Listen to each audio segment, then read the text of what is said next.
Rival ASEAN makin tertinggal setelah timnas Indonesia memastikan diri ke putaran keempat kualifikasi Piala Dunia. Sebut saja ada Thailand yang sibuk mengurus kekisruhan dualisme sepak bola di negeri sendiri. Kemudian ada Malaysia yang sedang dicurigai berbuat curang setelah melakukan banyak naturalisasi. Gak ketinggalan, ada Vietnam yang justru menjilat ludah sendiri dengan gencar melakukan naturalisasi. Cetak Gol coba merangkum meningkatnya level timnas Indonesia di Asia Tenggara sebagai berikut.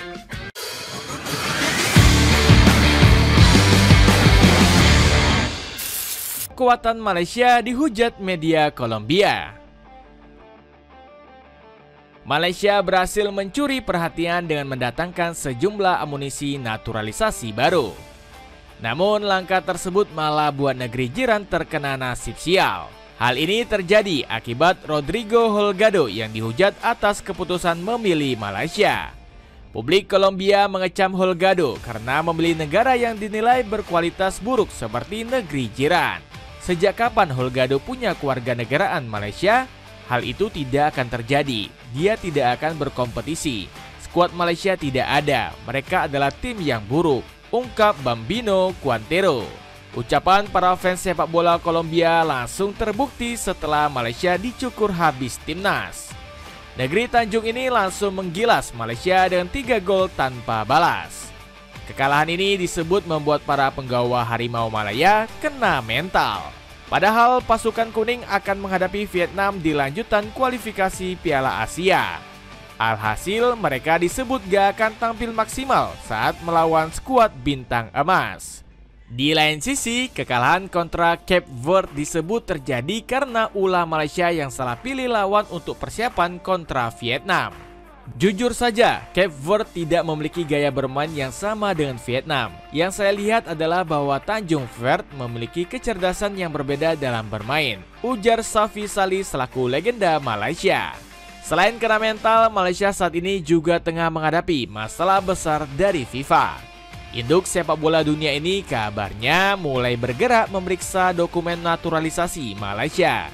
FIFA mulai mencium hal-hal ganjil dari asal-usul para pemain naturalisasi yang gak jelas. Jika terbukti bersalah, Malaysia diprediksi akan menerima sanksi yang sangat besar.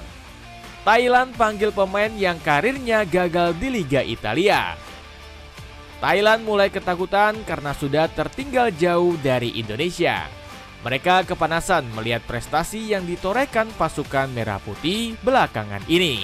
Alhasil, FAT selaku federasi mulai mengejar ketertinggalan dengan menaturalisasi pemain baru. Negeri Seribu Pagoda dikabarkan bakal memanggil 7 bintang berusia muda dari Eropa. Mereka adalah Kailan Ryan, Miss Epping, Liam Kalman, dan Adrian Skokmar. FAT juga berencana menaturalisasi Erawan Garnier yang kini bermain untuk Olympique Lyon. Langkah frustasi FAT makin terlihat dengan dipanggilnya Marco Ballini.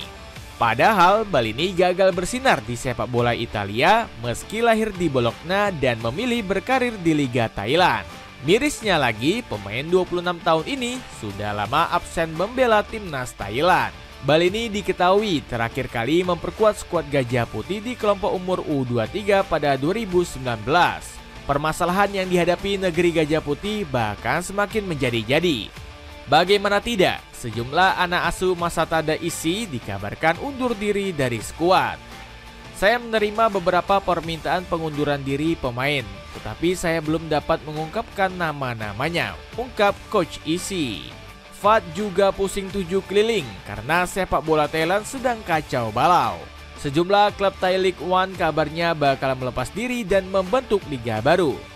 Berbagai permasalahan ini mencapai puncaknya ketika Madam Pang bagi-bagi 1.500 tiket gratis. Rupanya animo supporter Gajah Putih turun drastis akibat carut-marut sepak bola di negeri kuil emas. Padahal FAT perlu dana segar karena tengah dililit utang sebesar 500 juta baht. Gak heran berbagai permasalahan ini membuat negeri Gajah Putih makin kesulitan mengejar Indonesia. Dapatkan sepatu Adidas Lifestyle buat menunjang penampilan harian kamu. Cek keranjang di bawah ini. Vietnam makin ketagihan menjilat ludah sendiri. Vietnam menjadi salah satu negara yang terus-menerus iri dengan kemajuan sepak bola Indonesia. Negeri bintang emas seakan terus kesal melihat skuad Garuda yang banyak mencatatkan rekor. Vietnam menyebut kalau timnas Indonesia gak bisa apa-apa tanpa pemain keturunan. Naturalisasi masif seperti yang dilakukan Indonesia menciptakan celah dalam sistem dan berdampak negatif pada pemain lokal, ujar Tran Anh Tu. Bahkan wakil presiden VFF ini menegaskan kalau Vietnam gak akan menggunakan pemain naturalisasi. Namun negeri bintang emas malah menjilat ludah sendiri dengan bertumpu pada Rafael Son. Pemain berdarah Brazil ini menjadi tumpuan dari lini serang skuad bintang emas. Bahkan Tran Anh Tu sangat berharap kalau pemain naturalisasinya ini dapat memberikan kejayaan bagi Vietnam. Kami menaturalisasi Nguyen Xuan Son pada waktu yang tepat menciptakan dampak positif di masyarakat. Federasi akan mendukung penuh Nguyen Xuan Son. Jilat ludah Vietnam semakin lengkap setelah mereka mendatangkan pemain keturunan asal Prancis yakni Jason Pendan. Bahkan negeri bintang emas kabarnya masih ingin terus menambah naturalisasi. Mereka disebut ingin mencoba untuk menaturalisasi sosok Hendrio da Silva. Padahal pemain asal Brazil ini hanya bermain di negeri bintang emas dan sama sekali nggak memiliki darah Vietnam. Alhasil langkah VFF ini langsung mendapatkan kritikan pedas dari legendanya. Ngo Quang Tung kesal melihat Vietnam malah mencari pemain asing dibanding pemain keturunan seperti Indonesia. Tentu saja setiap negara memiliki cara yang berbeda untuk meningkatkan timnya. Kita telah melihat bahwa akhir-akhir ini Indonesia terus merekrut keturunan asal Belanda. Di sisi lain, Vietnam malah ingin menaturalisasi pemain impor yang 100% pemain asing. Ini hal yang memalukan, ucap Quang Tung. Timnas Indonesia semakin serius menatap Piala Dunia. Di saat rival-rival menangis, timnas Indonesia justru tampil luar biasa. Pasukan Merah Putih dipastikan melaju ke ronde keempat dengan berbagai rekor memukau. Skuad Garuda sukses menjadi tim ASEAN dengan poin terbanyak yakni 12 poin. J.I. dan kolega juga menjadi tim pertama yang lolos ke ronde keempat untuk pertama kali di Asia Tenggara. Prestasi ini kemudian mendapat pujian setinggi langit dari media Vietnam yakni Soha. Indonesia menjadi wakil Asia Tenggara pertama yang akan mengikuti babak kualifikasi keempat Piala Dunia dan format baru, tulis Soha. Gak heran PSSI terus menyempurnakan skuad dengan amunisi anyar. Jayden Oosterwolde, Tristan Goyer, dan Miliano Jonathans bakal segera dinaturalisasi sebelum ronde keempat dimulai. Angka skuad Garuda juga makin terstruktur dengan Simon Tahamata sebagai kepala pemandu bakat. Nantinya mata elang Om Simon dipakai untuk mencari pemain potensial untuk tim nasional. Selain persiapan jangka panjang, pasukan Merah Putih juga mendapat fasilitas mewah. Buktinya PSSI menyediakan fasilitas pelatihan komplit selama training center di Bali. Pihak federasi juga menyewa pesawat untuk menerbangkan J.I. dan kolega ke Jepang.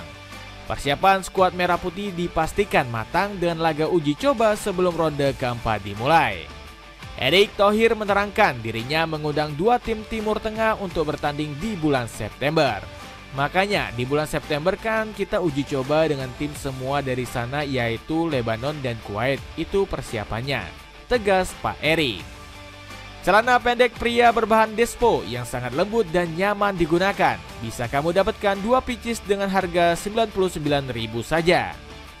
Itulah ulasan meningkatnya level timnas Indonesia di Asia Tenggara. Bagaimana pendapatmu? Akankah skuad Merah Putih makin terbang tinggi dan meninggalkan rivalnya di ASEAN? Coba tulis pendapatmu di kolom komentar di bawah ini.